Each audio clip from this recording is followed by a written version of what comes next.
Welcome back to another episode of Caps Off. Wow, it's early right now, okay? This is a very early wake-up call because I am so excited for this specific conversation because we have a Super Bowl champion for the Kansas City Chiefs, a man who's protected blindsides for Patrick Mahomes, Lamar Jackson, the current protector of the realm for Joe Burrow, even though Joe Burrow is not playing. It's Joe Flacco, a four-time Pro Bowler, a college All-American at Oklahoma, two-time Big 12 Offensive Lineman of the Year, two-time first team All Big 12, and quite literally one of the only NFL players that actually might be able to guard Victor Wembanyama in the post.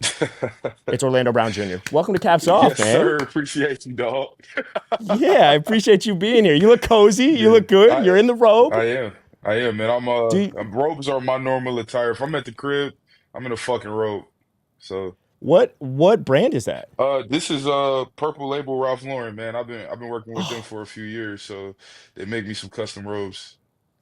no free ads? No No, free ads. yeah, no free ads. Do you ever wish you were shorter? Do you ever wish at like 6'8", you could just cut 4 inches off and be like 6'4", I could do? Never, man. I've been 6'4" before, believe it or not. So, Really, that's how it works. No shit. Yeah, one time I was 6'4", and then I just woke up out of nowhere and I was 6'8", before you know and it. I kept fucking growing. But no, man, I love my height. I don't think at any point in time in my life I was like ashamed of it, man. My parents are honestly pretty big. My dad was 6'8", 6'7". My mom's Yeah, 5'10". I crazy. mean, shit, bro. I'm so used to it. A door hates to see you coming. It does. It does. So I'll share this with you. Every door, the base size and the height of a door is 6'8" in America. That is the base height. So Can I tell you something? Only someone who's 6'8" knows the base height of a door in yeah, America. yeah. So That's crazy. in schools, the fucking base height of a door is like 6'6". They're 2 inches shorter. It's crazy that I know that, but yeah, a door does hate to see me coming. You know, when I was in high school and on max preps, they needed to find out my height for basketball. Hmm. I was a good 6 foot, maybe 6'1", but I was saying 6'3". You, on the other hand, you're a real 6'8", and back then, probably a real 6'4". That's tough, man. That's real fucking tough. Orlando, what are the vibes, man? Coming Yeah. off a tough loss. What are the vibes? Check Yeah. me. Yeah, no, I mean, I think our group is very locked in, man, on the task at hand. We got a lot of fight, a lot of character in our locker room, and Yeah. man, we're hungry. Things haven't necessarily gone our way. It's come down to about 5 plays in each game, man, on both sides of the Yeah. ball that I think we haven't been able to make or change the effect of, man. And to me, I believe we're so close, man. We got all the ability, we got the talent, we got amazing coaches. We just got to be able to finish in those situations. 100%. I mean, Yeah, it's insane. Like I told you before, like I'm a diehard NFL fan, but what you yeah, see so much is on Twitter where they'll change the rankings based off of one score losses and mhm, flip that. And now yeah, everyone runs with that nonsense. yeah, And it is tough. It's yeah, tough to be able to finish those games. And like, look, at the end of the day, I think what us fans forget to realize is that everyone is a human behind the helmet. And yeah. so even the tough losses, you guys feel it even more than us fans who have nothing to do with it feel it. For sure, for sure. I always make the joke, man. Twitter is not a real place. I'm like, I like Thank you. Twitter is not a real place, Thank you. but it's my favorite app. But Twitter is not a real place.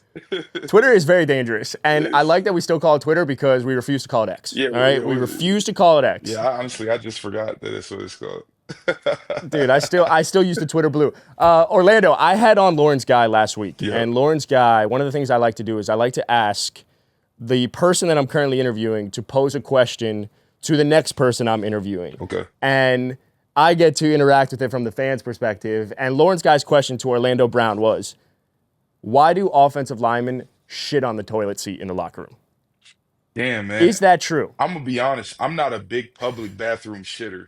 Like, yeah, I'm not. Yes! Yeah, I'm like real weird like that. Like, bro, Me too. yeah, if I got a shit that bad, then I'm gonna like it's gonna be like a whole You're condom on sucking it this. up. I'm gonna hold it in, but it's gonna be a whole condom on the seat, and like I'm not a public bathroom shitter, bro, to be honest with you. Now, offensive linemen shitting on toilets. Why? I don't really have an answer. LG is hilarious, bro. I played with him last year, and I got a lot of respect for him. But I don't. That's a great question. I'm not the guy to answer that. I don't take enough shits in public to be able to answer that one. So, two thoughts. I'm terrified of public bathrooms. I'm the exact same way. Yeah, And bro. also, if I'm at a stadium, bro, and there's urinals lined up, I'm gonna be that guy. I'm that guy. I'm finding the stall.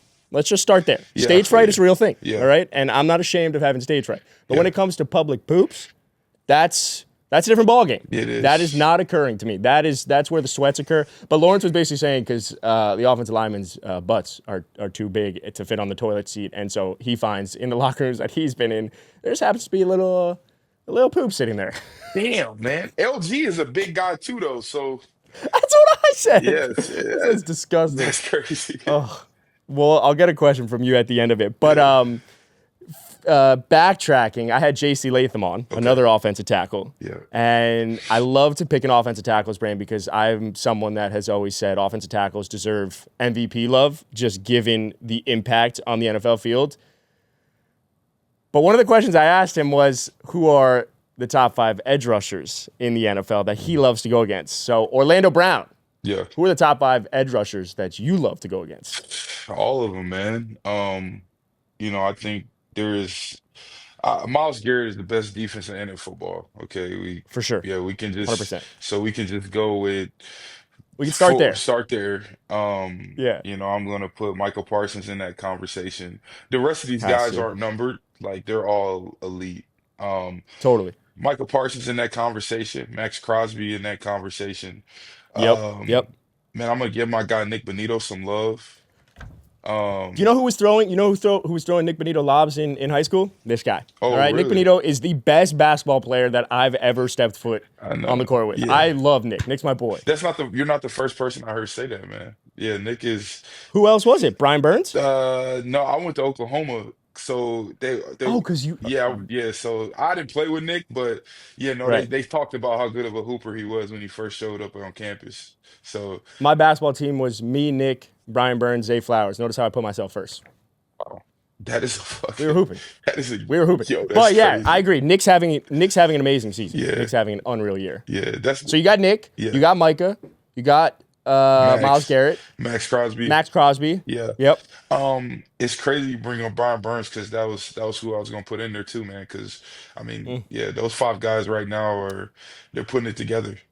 Yeah, I and think those 5 guys too. Yeah, go yeah, I ahead. was gonna say, man, my guy Trey Hendrickson as well, Nick Oh yeah. Nick Bosa. I mean, all of these guys are like, we Yep. talking top fives, bro. They can you can put on It's 7 of these interchangeable. guys. Yeah, Yeah, seriously. yeah, I love doing it with top 5 wide receivers because wide receivers are so polarizing, and yeah, yet I think what us fans can't understand and comprehend is that there's no such thing as the best because situations matter, yeah, but the level of talent at all these positions we take for granted. And yeah, I think it's the same with edge rushers. yeah, It's insane. And as an offensive tackle, who could speak on it better? So yeah, I don't think it's like top 5 in order unless you start with Miles because Miles is just dominant. yeah. But the amount of impact that these guys could have is just wild. Oh, for sure. It's crazy.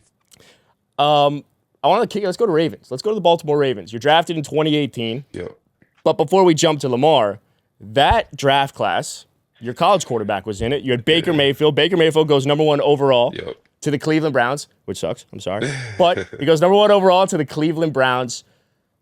But from your perspective, what's it like seeing your college quarterback probably be the most beloved quarterback in the NFL today? Well, I mean, it's awesome, man, because he kind of he's worked for this. He's worked for these moments, and Yeah, to have an opportunity, um, like he has in Tampa, where they've built around him. They got respect for him. They love him. The yeah, city embraces him. The locker room embraces him.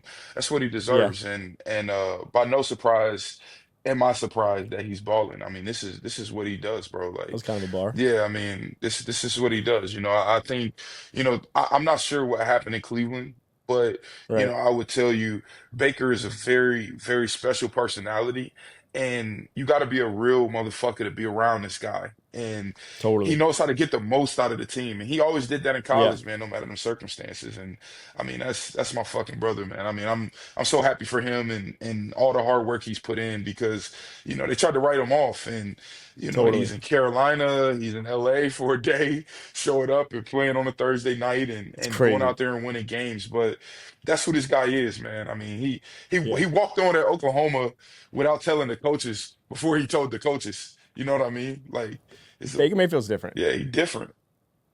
I'm so happy to see the success that he's having. And it is funny to me that I'm a Dolphins fan, right? Yeah, So I don't have shit, as you can see, the helmet potentially, but I got nothing to my name. So I like to attach myself to players. But when it comes to situations, and we talked about it with the edge rushers, we talked about it with the wide receivers, yeah, like situation matters. it And now does. you see Baker find the right situation for himself, and they're Yep, embracing who he is. And when you embrace who he is as a person, it now allows for everything else to flourish. And I feel like we don't do that enough in today's NFL. But yeah, yeah, so going off of Baker, I got to talk about the other guy, all right? Because when you get drafted in 2018, you're drafted with Lamar Jackson, and this is peak, he's a running back era. This is mhm, peak, this dude doesn't deserve to play the quarterback position. yeah. What did you see protecting his blind side that sold you on him being a future two-time MVP?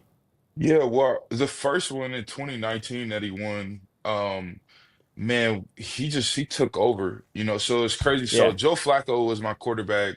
I think it was my first 11 games. And yeah, then Lamar took over. His first start was after the bye week. We played in Baltimore against Cincinnati. yep, And I just remember the impact he had in that game was so significant. I mean, bro, we might have only thrown the ball 15 times, 16 times. I don't even know. But yeah, I mean, bro, like they couldn't tackle this guy. He opened up the playbook. When Lamar's on the field, it always seems like there's one less defender.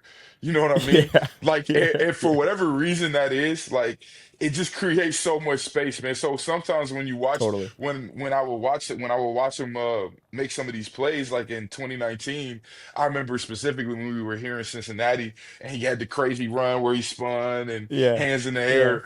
I mean, I remember I'm blocking Sam Hubbard and he throws me off. I turn around, I'm watching Lamar run the whole time, and I can see him setting guys up because I'm on the field. And, yeah. I mean, bro, just LJ. We used to call him rest in peace, Joe D, my offensive line coach. He would call him Magic Man. They call him Magic Man. And so, Magic, yeah, man. Magic Man, bro. And dude, so I mean, it's just what he just is different, bro. He's another guy He's like different. a lizard out there with a football. A Listen, lizard, bro. It's different. That's that is the craziest thing I've ever heard Yeah, in Lamar Jackson. What's Lamar Jackson like? Yeah, he's a lizard. he's a He's lizard. just he's a one of a kind lizard. He's insane. Yeah, Yeah, you guys went 6-1 during yeah. that stretch when he came back in. So that's Crazy. he's ridiculous. Yeah, Watching Lamar is the closest thing to a video game, character that we could get for in sure. any means. For sure. All right, so you go from Baltimore, then you jump to Kansas City. Well, you Yeah. didn't jump. Yeah. They sent you away. You get Yeah. traded to the Kansas City Chiefs. Yep. You go from Lamar Jackson to Patrick Mahomes. Let's just stop there. I mean, Yeah. congratulations. Yeah. You go from one of the best quarterbacks to maybe the best quarterback. That is a very rare feat. But I'm curious because the trade deadline just passed. Yep. What's it like being traded, and what does that do to like your mental state? Because for me as a fan, what I'm trying to understand is some of these guys at the deadline just get traded, and yes, it is a business, and yes, you Yeah. got to pack it up. But I don't think we talk about enough what having to jump from city to city and reset does to someone's mental. So I'm curious, Yeah. Orlando, can you shed some light on maybe some of like the thought process coming from the trade deadline? Yeah, no, man. I'm my trade was unique because I requested it in the off season, like right after the Okay. season, and they traded me right around the draft. So Mm-hmm. it was something that I was expecting. It wasn't sudden, excuse me, it wasn't sudden for me. It wasn't, like I don't I don't ever want to experience being traded on a Tuesday afternoon in November, bro. Like Yeah, that's like I can't imagine what some of those guys are me going through, neither. like Sauce Gardner, who I'm sure you hear about it, you know what I mean? Yeah. But you're in season, Yep. you're getting after it, you're locked in on the task at hand, you're playing for the Jets, Yep. and you get a call on a Tuesday right when it's about to go through, like, hey, look, man, the Indianapolis coach call was something we couldn't refuse for you, and Yeah, I can't imagine what that's like. It's me neither. he's got to pack up. His whole life is the guy was drafted in at the Jets. I believe is this Yeah. year 5 for him? What year? You know what year? I think his extension was kicking in next year. Okay, So year my guess is 5. this is probably year 5. Yeah, Yeah. so this is year 5. This guy settled. He signed a daily extension. Um, he was Probably bought drafted. a house. He got. I mean, he got house, cars. Man, he has to pack all of that up and restart a whole new Yeah. life in Indianapolis in November, in the middle of the season. In the Um, middle of the in the winter. middle of the winter, man. I mean, that is fucking. That's nothing I Yeah, it's want to. tough. It's different. It's different getting traded during the deadline than it is. You know what I mean? During the offseason. Getting traded at the deadline is far worse than the offseason. Crazy. That's for sure. Yeah.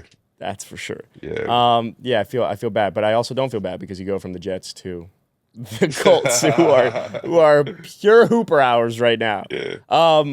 We barely talked Mahomes, I would say. So Yeah. Lamar versus Mahomes, that's two totally different kinds of elite. Yeah. As a tackle, how do you adjust to that? And what's the biggest difference between blocking for those two guys? Yeah, I mean, both of them, obviously have their own uniqueness about their game. I think Yeah, something they both did a great job of was extending when they needed to. Something you yeah, see Pat do all the time, man. And yeah. uh, I mean, playing for Pat, I learned so much from him in terms of how to see the game from a quarterback's perspective. What he's feeling out there on a Sunday. He was because initially when I got there, it was somewhat difficult for me, because Hmm. I'm not the most athletic guy. His Right. drops are a lot deeper, and it created like it was a different feeling for me than I had experienced at the tackle Totally. position. And so what I had to do is I had to learn how he saw the game. And Right. once I learned how he saw the game, what he was seeing, what he was feeling, in what situation, how he was going to extend, and what he was going to do, dude, it helped me so much tremendously. And it's something that's helped me in my career as I got here to Cincinnati as well. Yeah, how would you say it helped you? What did Yeah. it like develop in you? Yeah, well, I mean, even with Joe now, like it's certain situations in football that I know, what this guy's thinking and what he's feeling. Like Right. if we're games on the line and it's the last third down of the game, like he may be looking to extend in this situation. You know what I Totally. mean? And so I didn't always look at things that way. I always looked at things from an offensive line perspective. So Yeah, that's fair. That's totally fair. I yeah, think it's also, like I said, you're in rare company because you have a different level of confidence in the three quarterbacks that you've been able to play with. So it's very, very different when you get lined up with Patrick Mahomes and Joe Burrow and Lamar Jackson. But I think this is a fun transition because you were a part of the Chiefs when Bengals players decided to coin Arrowhead Burrowhead, yeah, and you were there on one side. yeah. So, from the Chiefs' perspective, from Orlando Brown's perspective, when he was on the Chiefs, what was it like having a Bengals team come in and coining Arrowhead Burrowhead? What was that like? Shit, bro, I hated the Bengals, bro. Like genuinely, like I hated the Bengals until I played here, to be honest with you. Like it was. By the way, as you should. Yeah, yeah, man. I was like, I hated the Bengals, bro. And being on the other side, I just remember, because that was the year we won the Super Bowl and went to the AFC Yeah, Championship.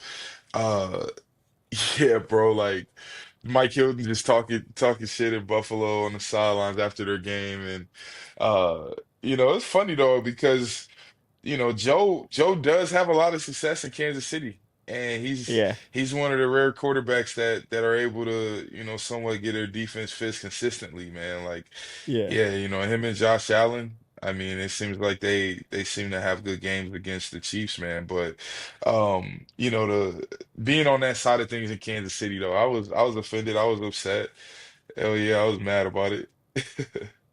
Well, when he came in, didn't you guys beat them that year? Because they won the previous year in the AFC Championship. Yeah, So, good. Way to be, Mike. Way to yeah, add fuel to the fire. Way yeah, to be. yeah. Wrap it up. Yeah, Wrap it man. up. Yeah, yeah. No, we did. That's We did. We beat him. that's crazy. Yeah, being on that side's got to be fucking annoying as shit. Yeah. But I guess it's if you can't beat them, join them. Yeah, If you can't beat them, join. yeah. That's funny. So then the offseason comes Yeah, and you sign a mega deal yeah, with the Cincinnati Bengals, which is yeah, huge. yeah, A team you formerly had to hate, as you just said. yeah. Did you catch any shit from Chiefs fans or even Bengals fans basically going to the ops? Yeah, for sure, man. I think I caught that, maybe even from a few teammates at one point. Jesus Christ. But yeah, bro. It's funny because that's just ball. That's just kind of Yeah. like it's how the chips folded, man. I like, believe it or not, throughout the free agency process, this was somewhere I wanted to come, as much as I hated them, and I'm gonna tell you why. So, That's um, crazy. like in the trenches, okay, like I'm like hand to hand combat, battling, fighting. You know what I mean? Yes, exactly. Yeah. Yeah. And Yep. so, every time I played the Cincinnati Bengals, no matter what time of year, Trey Hendrickson felt fresh. He felt fresh, and that's very rare. Like, guys don't. Some guys, you can tell they got camp legs. They're Yeah. Wow. slow. Like, I've played guys and I've been like, yeah, like you don't have that extra oomph. Every time I Right. played Trey Hendrickson, every single time, he had like this elite. He had fresh legs, and so. Throughout the process, I was learning and learning about these teams before free agency hit. And Hmm. I learned a lot about, the way that Zach runs his ship here, and Joey Bouzet, their strength coach. And so for me, I was like, man, I want to be able to do this till I'm 40 years old. And they Right. got an elite quarterback. They got a system where I'm one-on-one majority of the game, which is what I love to do, man. I Yeah. love pass protecting. I love being one-on-one. Yeah. It's a large part of who I am and my brand. But uh yeah, bro, it was crazy how that worked out. It was crazy. That's insane. I Yeah. mean, when you go from the Chiefs and you say, you know what, I want to leave a team that's fresh off a Super Bowl and is trying to make their runs at dynasties, and one of the big reasons for doing that is because of longevity. Yeah. It's an interesting perspective. I don't think we like, and again, I emphasize this. We just see championships. We just see quarterback play. We see Yeah. success. And obviously, you have Joe, you have Jamar, you have T, you have Trey Henderson. You have so many pieces, and Yeah. they've gone to a Super Bowl. But longevity is a very interesting variable that needs to be factored in, and I think is a really interesting point. For sure.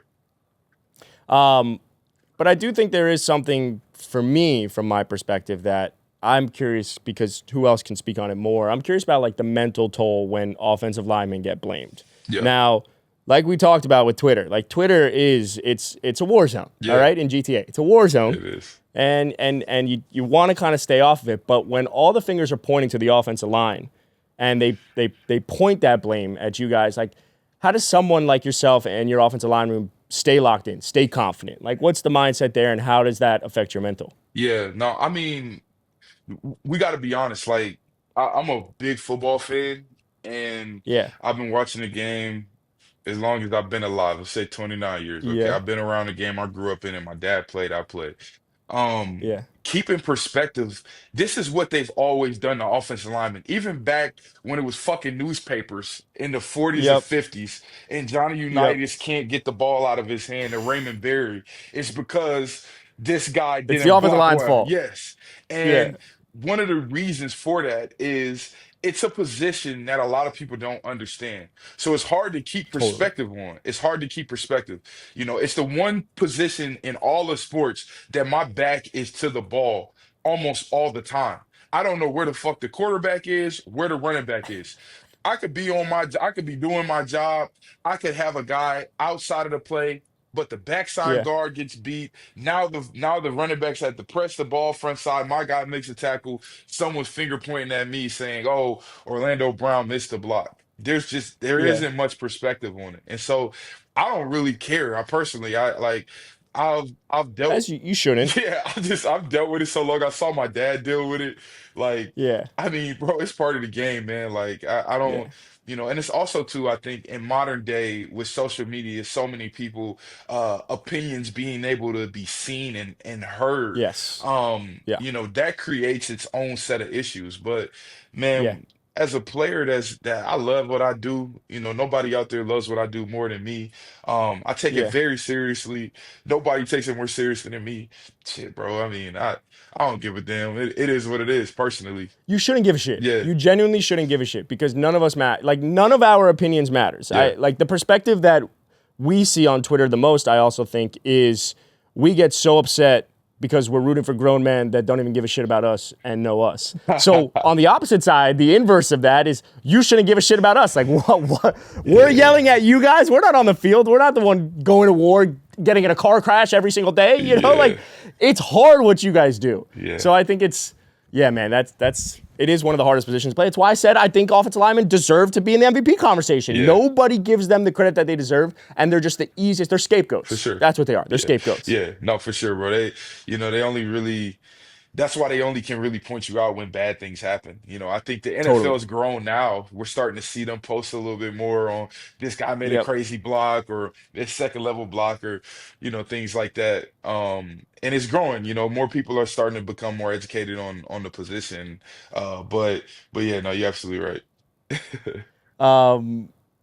This is a fun one for me Yeah. because we've briefly touched Chiefs, we've briefly touched Ravens, we've briefly touched Bengals, and we're gonna get Bengals quickly.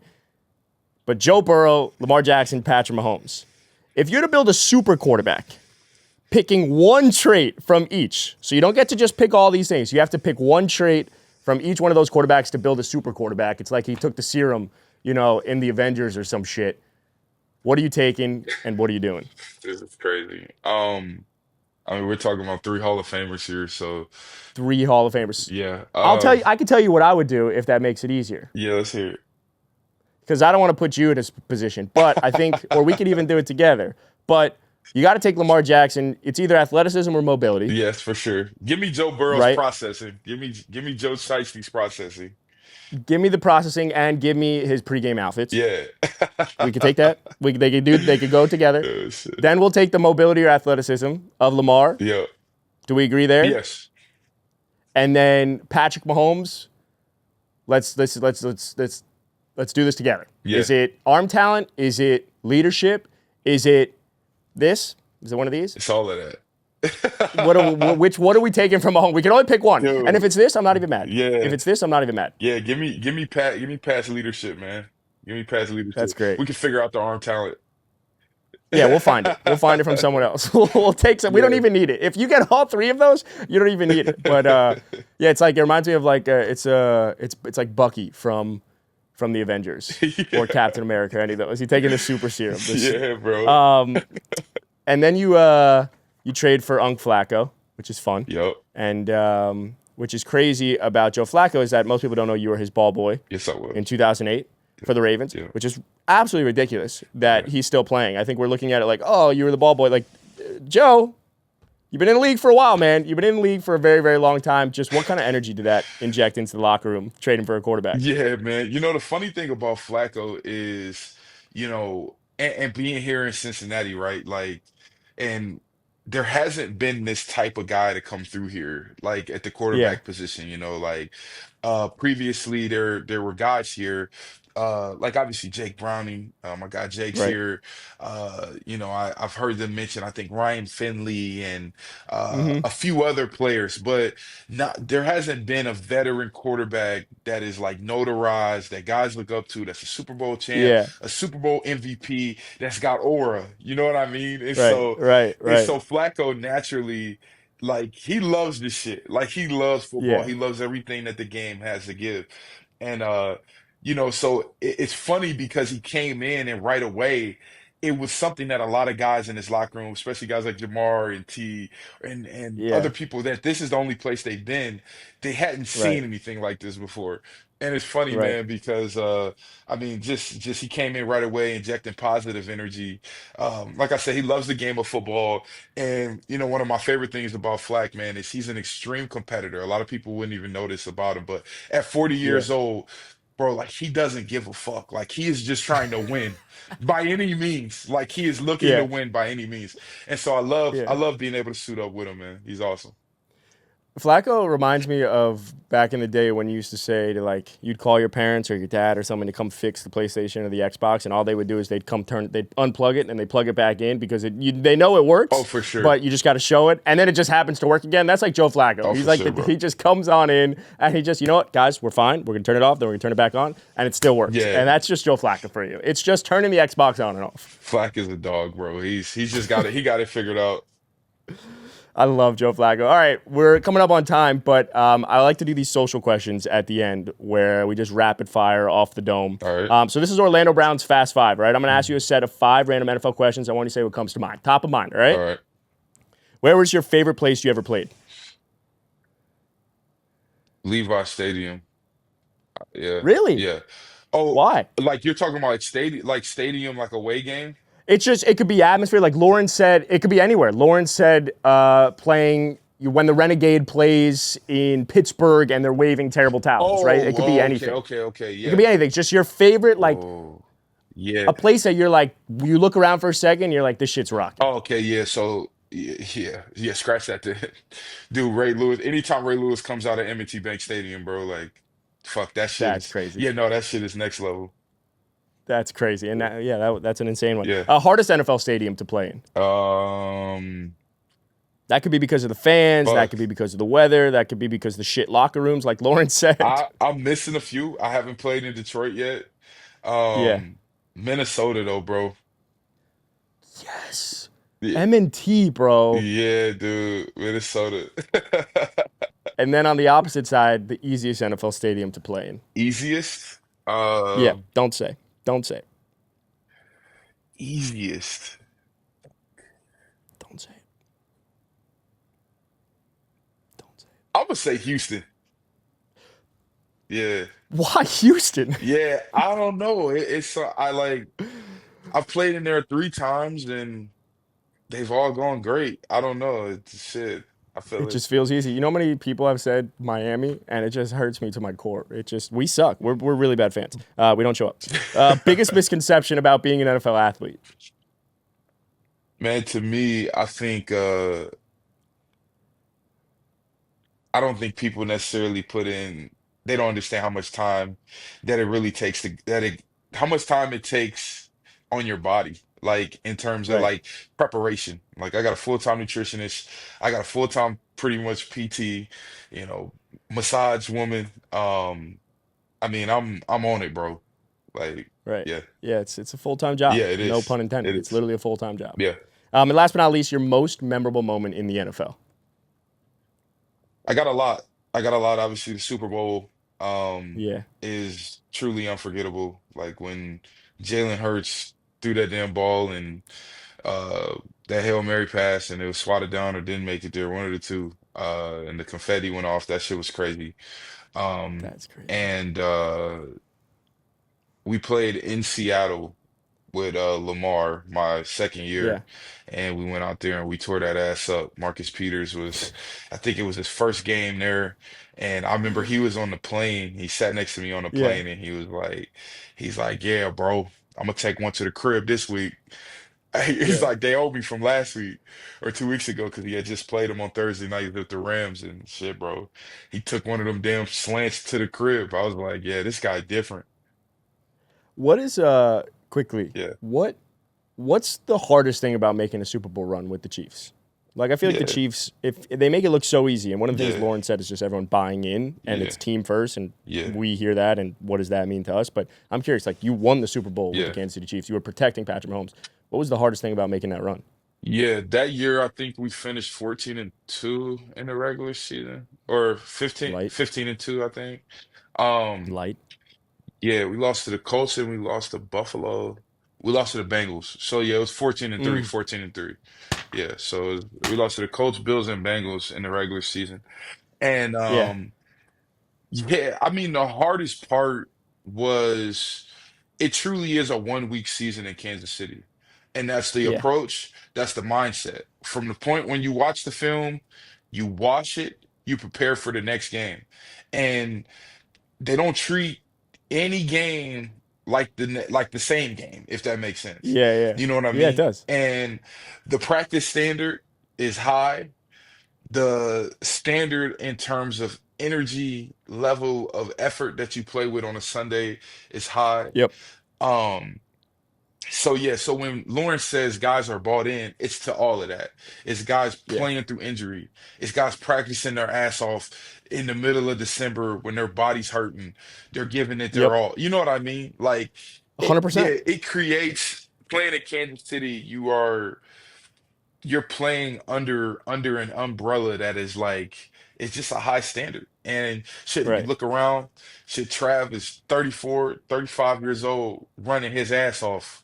You know what I mean? Yeah. Pat is out there every Yeah. single day, slinging that rock, taking this shit real serious. You know what I Yeah. mean? And so 100%. Tyreek Hill, one of the hardest guys I've seen practice.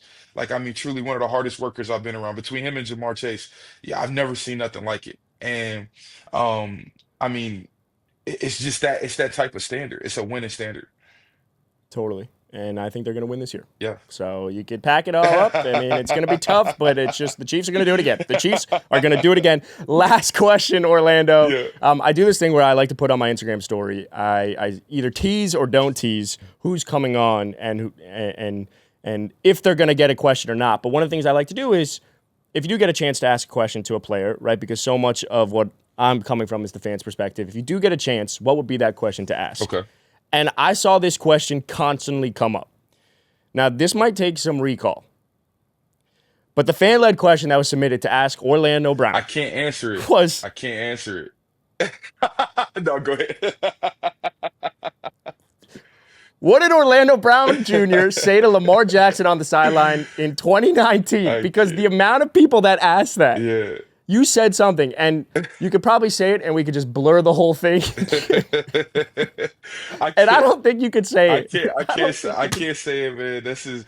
I'm telling you, if the world wants to know, they get Lamar, you got to get Lamar Jackson to agree, and I'll tell my side of the story. But until then, we're soaring into 6 months from now. Me and Ocho are soaring into secrecy, bro. We're sworn into secrecy from that moment on. So to all the fans out there, I'm sorry. I can't give you an answer. I don't give a fuck how many times you DM me. Yeah. And if you really want to know, if you send me a significant amount of cash behind it, I might give you a little bit of a detail. But I'm sworn into secrecy, man. We are going to, a year from now, we're going to revisit this. We're going to get LJ and you in a room, and you're just going to spill it at the same time, and we're going to see if the answers actually match up. They probably won't. Orlando, you're the fucking man. Yeah, seriously, you are the absolute man. I appreciate you waking up early. You're in your bye week. I hope you can go back to sleep, but if there's one thing to leave this conversation, why don't you tell people what you got going on over the rest of the season? Yeah, what do I have, man? I feel like I got a lot of football left, man. I'm looking forward No to shit. being able Let's make a playoff run. to go out here and make a playoff run, man. Hopefully we get Joe Shiesty Yeah. back here soon. The team seems to be in good spirits, man. We got a lot of a lot of football in front of us and a lot of opportunity. A lot of football. Yep. Yeah, one of the biggest things Lauren said was it doesn't matter what happens in the first, 8 to 10 weeks. It's what you do in the back half. Yep. And I think, that's what you're coming up on. So Yeah. stay healthy, stay golden, stay locked the fuck in, go back to sleep, Yep. of course, because it's bye week. Yep. And man, let's go make a playoff run. Yeah, for Orlando, sure. you're the fucking man. Appreciate you, dog.